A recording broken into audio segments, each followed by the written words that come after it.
দই চিড়ার এই মিশ্রণটা খেলে সারাদিনের এনার্জি পেয়ে যাবেন ভরপুর। ভাই বিশ্বাস করেন, আপনি একবার খেয়ে দেখেন।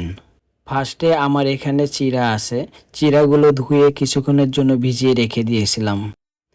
তারপরে কিছু আপেল আমি কুচি করে নিয়েছিলাম, আপেলগুলো দিয়ে দিব।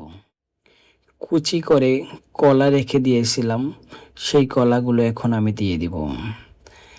এখন দিয়ে দিব কিছু কিশমিশ, তারপরে দিয়ে দিলাম কুচি করা কাজু বাদাম।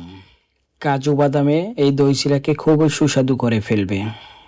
এখন দিয়ে দিলাম 2 চামচ পরিমাণ পাউডার দুধ।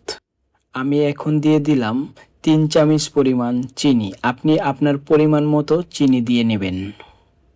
আমার এখানে 250 গ্রামের মতো চিড়া আছে। আমি এখন নিয়ে নিয়েছি টক দই। আমি 500 গ্রামের মতো টক দই নিয়েছি, এটা আমি দিয়ে দিব। আপনি চাইলে টক দইয়ের পরিবর্তে মিষ্টি দইও দিতে পারেন। তারপরে দিয়ে দিলাম প্রয়োজন অনুযায়ী লিকুইড দুধ। আমি এখন নিয়ে নিয়েছি মধু।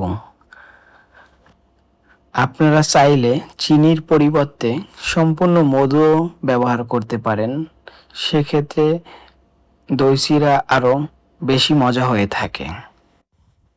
আমার মোটামুটি সব কিছু দেওয়া হয়ে গেছে, এখন আমি সুন্দর করে মিক্স করে নেব।